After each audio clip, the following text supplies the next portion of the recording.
They call you strong. And they usually say it like that, which explains everything. Like it's a compliment that doesn't require a response. Like it's a conclusion that doesn't invite curiosity. You're strong. You always handle things. You'll be fine. It's said with confidence, with relief, sometimes, as if naming you that way closes the conversation.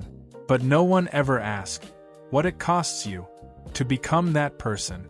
They don't ask what you had to give up, what you had to learn early, what you had to silence, because real strength usually isn't chosen, it's assigned. Strong people don't wake up one day and decide to be strong.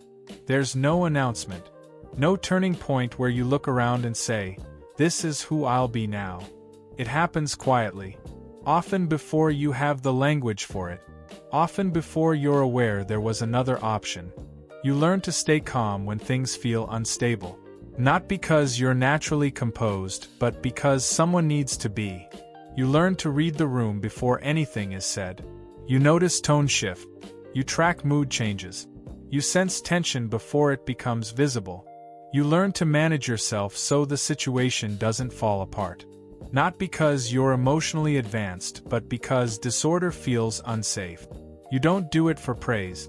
You do it because it works. Because when you regulate yourself, things don't escalate. When you stay steady, others can wobble. When you hold it together, the room stays intact. And eventually, that role sticks. Someone has to be the calm one. Someone has to keep things moving. Someone has to absorb the impact. And eventually, that someone becomes you. Here's something most strong people never hear. What looks like your personality was once an adaptation. Being composed wasn't a trait. It was a response.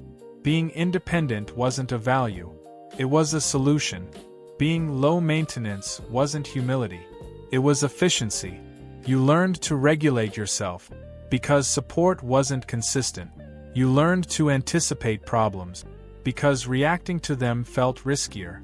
You learned to stay quiet because being expressive didn't lead anywhere useful. And when those behaviors kept things stable, they were reinforced. Not always verbally, not always intentionally, but stability became the reward. Less conflict, less unpredictability, less fallout. So your nervous system learned the pattern. Do this, and things stay manageable. Over time, adaptation turns into identity. And once that happens, people stop seeing the effort. They just see the result. At some point, people start naming it. You're so mature. You're strong for your age. You're the reliable one. And that praise lands deeper than it looks. Not because of pride, but because it feels safe. It tells you something important. It tells you that what you're doing works. That your restraint has value. That your control is appreciated. So you keep going. You keep compressing your reactions. You keep editing yourself before speaking. You keep managing quietly in the background. You keep choosing function over expression. Not because expression isn't real, but because function feels necessary. And slowly, the role solidifies. You're not just strong sometimes. You're strong all the time. And once strength becomes expected, it stops being noticed. People don't check on you. They check with you. They come to you for answers, for perspective, for steadiness. They don't ask if you're okay. They assume you are. And the reason you rarely correct that assumption isn't because you're hiding. It's because you were never taught how. You learned how to cope. You learned how to endure. You learned how to keep things moving. You didn't learn how to ask. Asking feels inefficient, awkward, unfamiliar. It feels like it might destabilize something. So you stay quiet. You keep showing up. You keep holding the line. And over time, the gap widens between what you feel and what you show. Most strong people aren't driven by confidence. They're driven by responsibility. The responsibility to not make things worse, to keep things steady, to be the one who doesn't fall apart when others do. So even when you're overwhelmed, you don't externalize it. You organize it. You compartmentalize it. You tell yourself you'll deal with it later. You carry it quietly. And because everything still functions, no one sees the weight. Sometimes, neither do you. Because the load didn't arrive all at once. It accumulated slowly, in manageable pieces. And when something builds gradually, it's hard to know when it became heavy. Here's the cost no one names. Strength requires delay. Not emotional numbness. Emotional postponement. I'll deal with this later. Once things calm down. When there's more time. But later keeps getting pushed back. Because there's always something else to manage. Something else that needs your attention. Something else that feels more urgent. So the feelings don't disappear. They stack. They show up as fatigue, as irritability, as a constant sense of being on. Not dramatic, not explosive, just persistent. Strong people often don't understand their own exhaustion. They're productive. They're capable. They're functioning. So why do they feel so depleted? Because self-regulation takes energy. Emotional containment takes energy. Anticipating problems takes energy. And when you've done that for years, your nervous system forgets how to stand down. Rest feels unfamiliar. Stillness feels uncomfortable. Even silence can feel unsafe. So you stop. But you don't actually rest. Your body pauses, but your mind stays alert. You scroll. You plan. You think ahead. You remain engaged, even in downtime.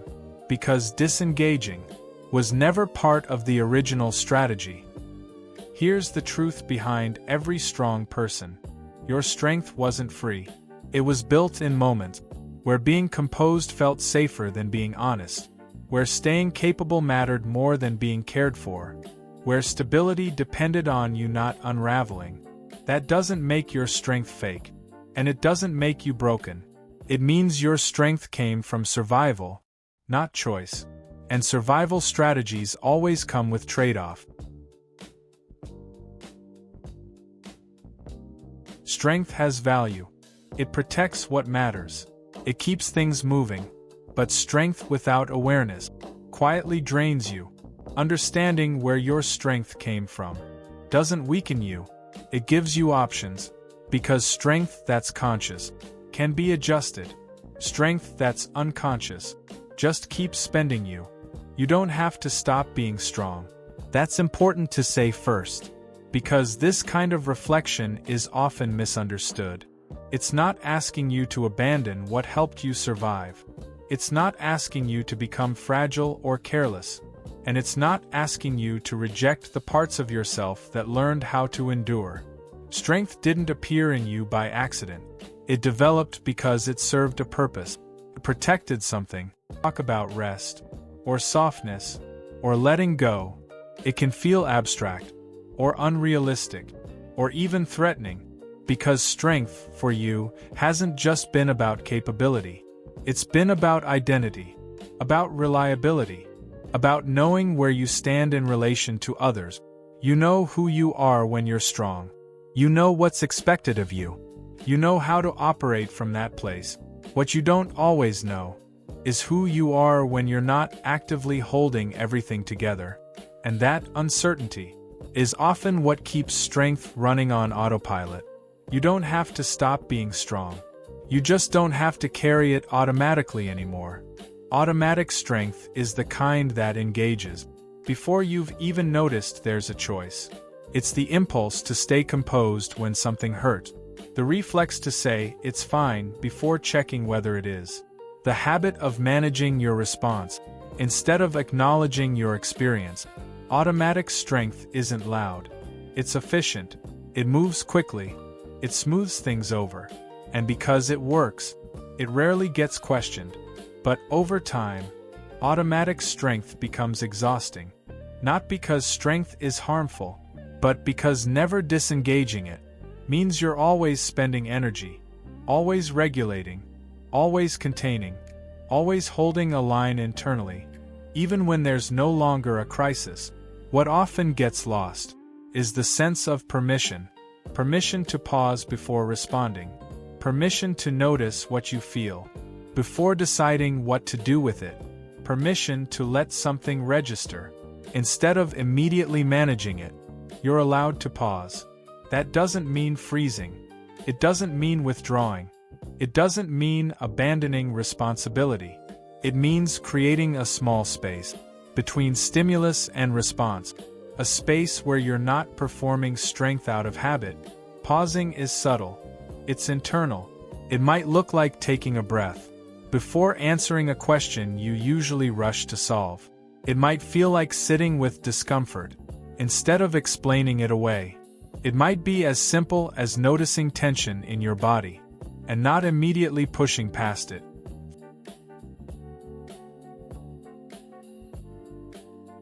For people who've been strong for a long time, pausing can feel unfamiliar, sometimes even unsafe, because when you learned to be strong, things moved quickly, decisions had to be made, emotions had to be regulated fast.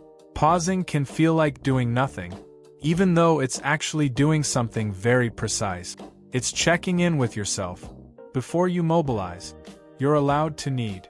This is often the hardest part, because needing something can feel like a violation of the role you've lived inside. Strong people are seen as resources, not recipient, as anchors, not dependents.